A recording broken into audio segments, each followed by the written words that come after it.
Você já se sentiu deslocado em uma roda de conversa, como se sua presença fosse apenas física, mas sua mente estivesse em outro lugar? Essa sensação, que muitos veem como sinal de timidez ou arrogância, pode esconder algo mais profundo. Nikola Tesla, por exemplo, era conhecido por evitar festas, reuniões e qualquer tipo de agitação social. Preferia a companhia de seus pensamentos, seus projetos, suas ideias. Para ele, o barulho do mundo atrapalhava a criação. E ele não foi o único. Isaac Newton se isolava por dias, mergulhado em seus estudos, quase indiferente ao que acontecia ao redor. Emily Dickinson, uma das maiores poetas da língua inglesa, viveu praticamente reclusa em sua casa, recusando visitas, mas escrevendo versos de profundidade incomum. Esses nomes não se destacaram apenas por sua genialidade, mas também por sua escolha, ou talvez necessidade, de viver à margem da vida social. A solidão, nesses casos, não aparece como fraqueza, mas como uma espécie de combustível para a mente que trabalha em silêncio. E é nesse ponto que surge uma pergunta inevitável. Será que o afastamento social não é, muitas vezes, o solo fértil onde nascem as maiores ideias? Schopenhauer acreditava que sim, e essa convicção moldou toda a sua filosofia. A genialidade, segundo ele, não floresce em meio ao ruído, mas na introspecção. E quanto maior a mente, maior é a dificuldade de encontrar companhia à altura. Para muitos, esse silêncio seria um fardo. Para os gênios, uma dádiva. Para Arthur Schopenhauer, a solidão não era uma escolha feita por capricho ou misantropia. Era uma consequência inevitável da elevação intelectual. Em sua obra, O Mundo como Vontade e Representação, ele afirma que o ser humano comum vive guiado por desejos cegos, paixões momentâneas e pela busca incessante por distrações. Já o indivíduo de espírito elevado, ao perceber essa estrutura superficial da vida social, sente-se naturalmente afastado dela. Ele não se isola porque despreza os outros. Isola-se porque o mundo que o cerca parece pequeno diante da vastidão de suas reflexões. A convivência com a maioria das pessoas, para Schopenhauer, tende a sufocar o pensamento profundo. As conversas se tornam entediantes, as trocas de ideias, rasas. Tudo se reduz a aparências, status, vaidades, repetições.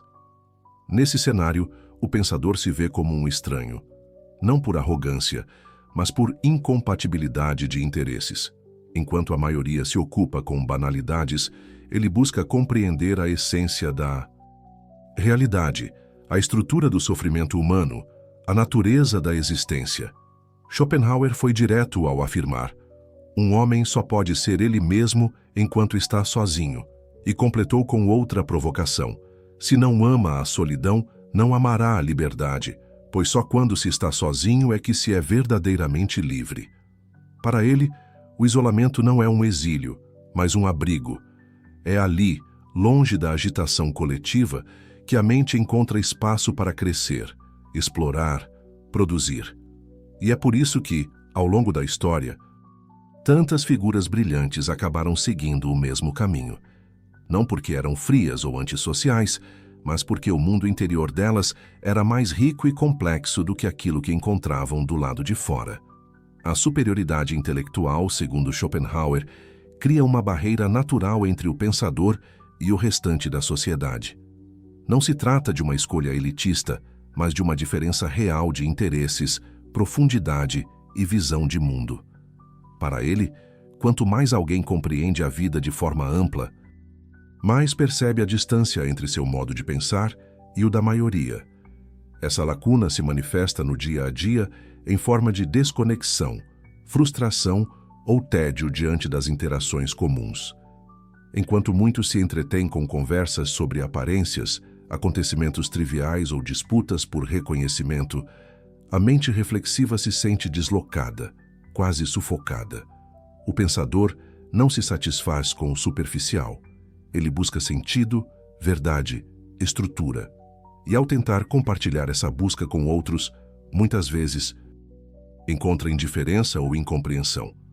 Isso gera um afastamento inevitável, não porque ele se ache melhor, mas porque as conversas ao redor não alimentam o que sua mente precisa. Schopenhauer observava que o gênio enxerga a mediocridade da sociedade, mas não consegue dialogar com ela sem se sentir ferido em sua autenticidade.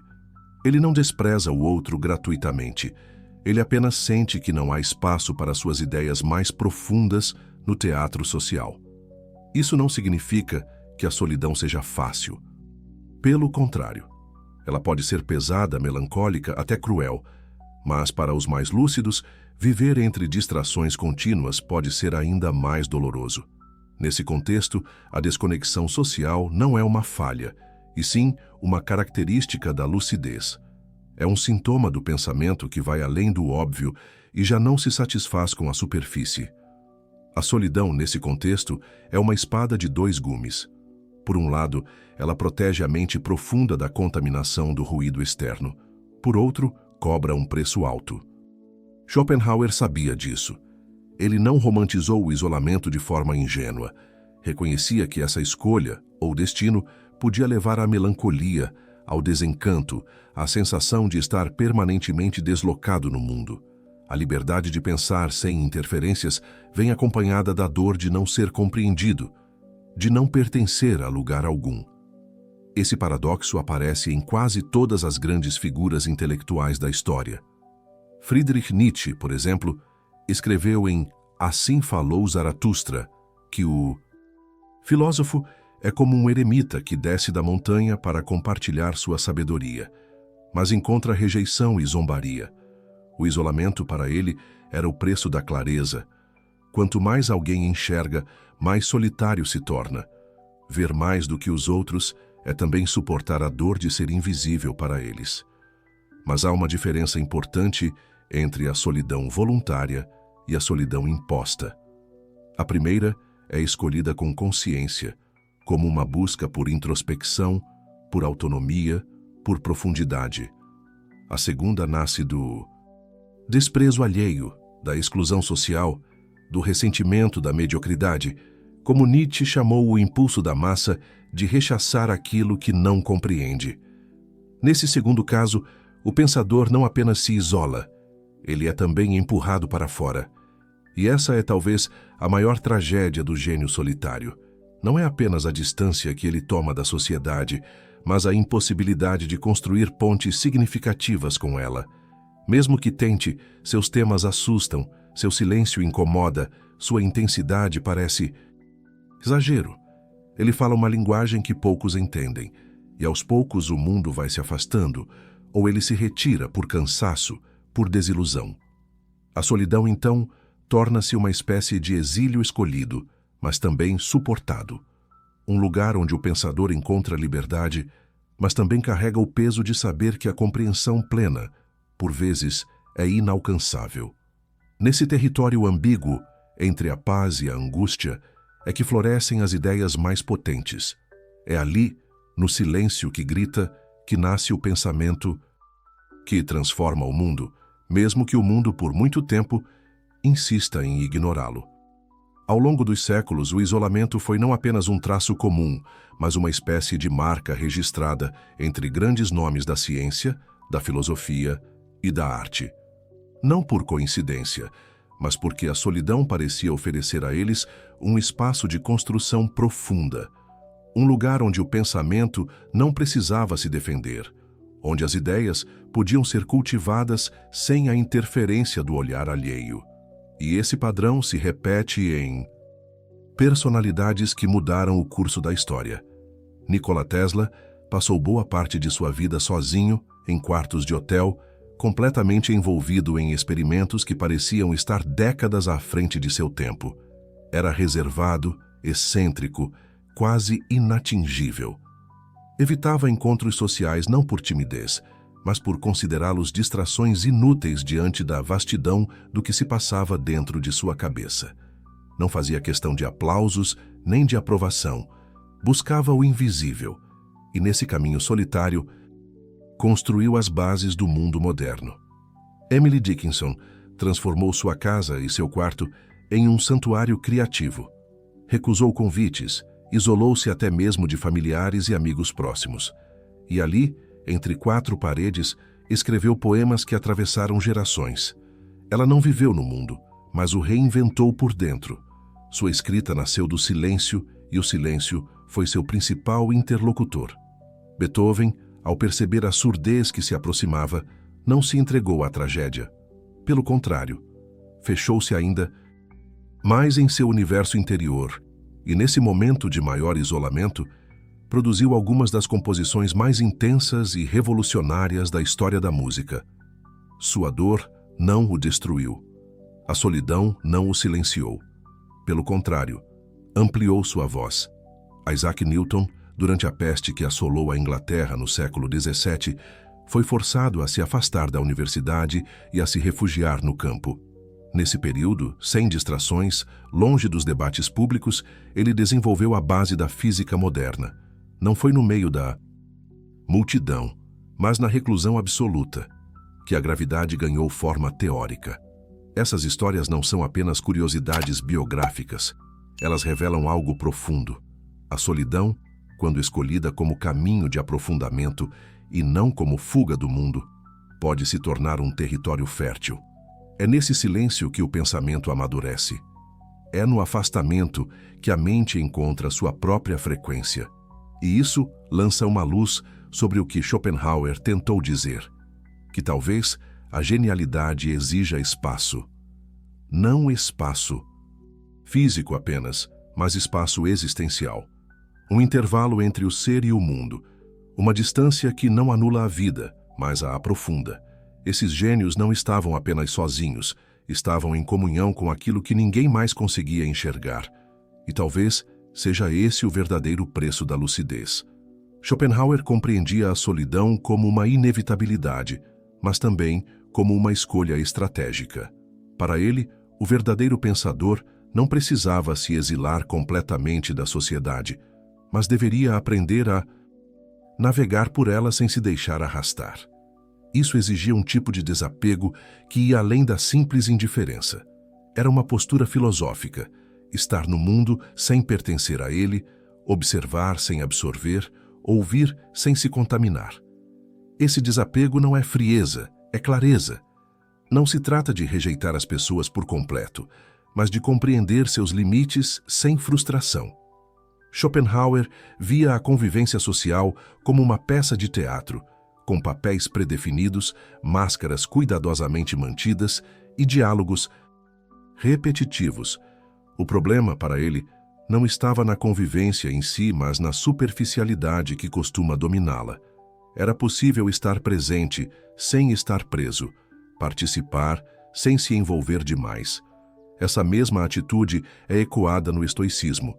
Marco Aurélio, imperador e filósofo, escreveu em suas meditações que o segredo da paz interior era aceitar aquilo que não se pode controlar e focar naquilo que depende de si mesmo. Para ele, não fazia sentido sofrer pelo comportamento dos outros. Era mais sensato preservar a própria integridade diante da confusão do mundo.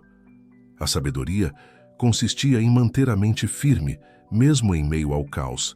Na prática, essa filosofia se traduz em saber selecionar com quem se compartilha o pensamento, em recusar a necessidade de aprovação, em evitar a dependência emocional das opiniões alheias, é encontrar prazer em refletir a sós, em andar desacompanhado sem sentir-se incompleto, em aceitar que nem toda conversa precisa ser profunda e nem toda conexão essencial.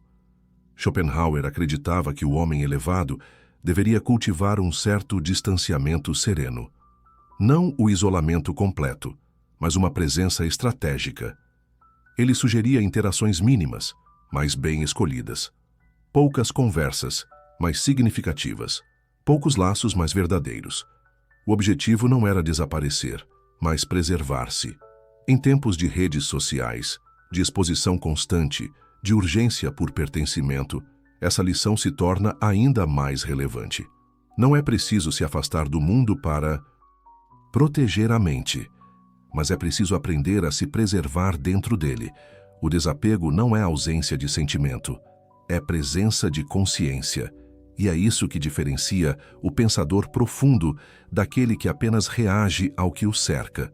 Enquanto um é moldado pelo mundo, o outro escolhe moldar sua própria forma de estar nele.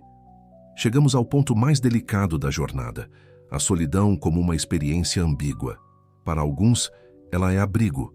Para outros, um peso quase insuportável. Schopenhauer via a solidão como um privilégio concedido àqueles que carregam dentro de si uma mente inquieta, profunda, inadaptável ao ritmo da multidão. Mas ele também reconhecia que esse privilégio vinha acompanhado de uma dor silenciosa, a dor de não ser compreendido, de caminhar por paisagens mentais onde poucos ousam ou conseguem ir.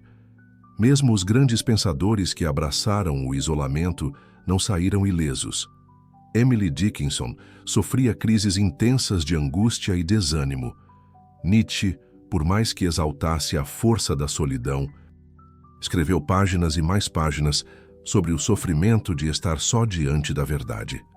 Tesla, em seus últimos anos, mergulhou em um universo quase fantasioso, conversando com pombos e lutando contra o esquecimento. A solidão alimentou sua genialidade, mas também cobrou um preço alto de sua sanidade. Isso revela que a solidão não é, por si só, uma virtude ou um veneno. Ela é um campo aberto, um espaço que tanto pode gerar frutos quanto gerar fantasmas. A diferença está em como se lida com ela. Quando é vivida com propósito, com consciência, com cultivo interno, ela se transforma em liberdade. Quando é imposta, mal compreendida ou vivida como fuga, ela pode se tornar cárcere. A mente brilhante, nesse sentido, precisa aprender a transformar o silêncio em solo fértil, a aceitar que a incompreensão é parte do caminho, mas que isso não precisa se transformar em amargura. É possível viver à margem da vida social sem se sentir menor, estranho ou quebrado. Pelo contrário, é ali, na margem, que se vê o todo com mais clareza. A solidão, quando bem vivida, nos permite ouvir com nitidez o que o barulho da multidão tenta abafar. Quem somos, o que pensamos, o que realmente importa. Não é à toa que tantos dos grandes criadores da humanidade cultivaram essa distância com carinho. Eles sabiam que entre a solidão e o sofrimento existe um ponto de equilíbrio, um lugar onde o pensamento respira e a alma, enfim, se escuta. No fim das contas, a jornada do pensador solitário não é marcada apenas pelo distanciamento, mas pela lucidez que ele carrega consigo. Schopenhauer não foi o primeiro nem o último a enxergar a sociedade como uma encenação, um palco onde máscaras se multiplicam e a verdade se dissolve em convenções. Mas talvez tenha sido um dos poucos a assumir isso com tamanha clareza, mesmo sabendo o preço. E é por isso que sua filosofia ressoa com tanta força hoje. Vivemos em um tempo onde o barulho é constante, não apenas externo, mas interno. As redes, os compromissos, a necessidade de se mostrar, de se afirmar, de ser aceito. Em meio a tudo isso, parar e ouvir o próprio pensamento se tornou quase um ato de rebeldia. A solidão deixou de ser vista como espaço criativo e passou a ser tratada como falha, como sinal de fracasso social. Mas talvez seja justamente o oposto. Talvez, como Schopenhauer dizia, aqueles que buscam a verdade, a profundidade, a liberdade interior, não possam mesmo se ajustar totalmente ao mundo. Talvez seja preciso aprender a andar em paralelo, observando sem se dissolver, convivendo sem se contaminar. Não se trata de rejeitar o outro, mas de preservar o que há de mais raro, a independência de pensamento. O pensador solitário, nesse cenário, não é um eremita perdido. Ele é uma sentinela, um guardião da lucidez em tempos de confusão. Sua função não é se encaixar, mas lembrar ao mundo que há coisas que só florescem no silêncio. Ideias, visões, músicas, descobertas. Nada disso nasce do ruído coletivo, mas da escuta interior. Esse é o legado de Schopenhauer e de tantos outros que, ao escolherem o caminho mais solitário, acabaram iluminando o mundo com o que descobriram sozinhos. A solidão Para essas mentes, não foi um fardo que carregaram com tristeza. Foi uma ferramenta, uma estratégia, uma chance de ir mais fundo. E é nessa profundidade que a verdadeira transformação acontece. O mundo continuará sendo barulhento, as máscaras continuarão sendo usadas, mas cabe a cada um decidir se vai viver imerso nisso ou se vai reservar, ainda que por instantes, um espaço para a solidão consciente. Não como fuga, mas como forma de liberdade, porque às vezes é só quando estamos verdadeiramente sós que conseguimos, enfim, ouvir a verdade que o mundo insiste em silenciar. Se esse conteúdo tocou em algo que você vive ou sente, curta o vídeo.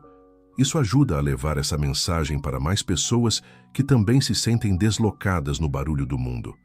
Se você valoriza reflexões profundas e busca compreender melhor a si mesmo e a sociedade, inscreva-se no canal para acompanhar mais conteúdos como este. E se você conhece alguém que precisa ouvir isso, compartilhe. Às vezes, um vídeo como esse pode ser o silêncio que alguém precisava para se reconectar consigo mesmo. E claro, deixe nos comentários como você vive a sua própria solidão. Ela te pesa ou te liberta?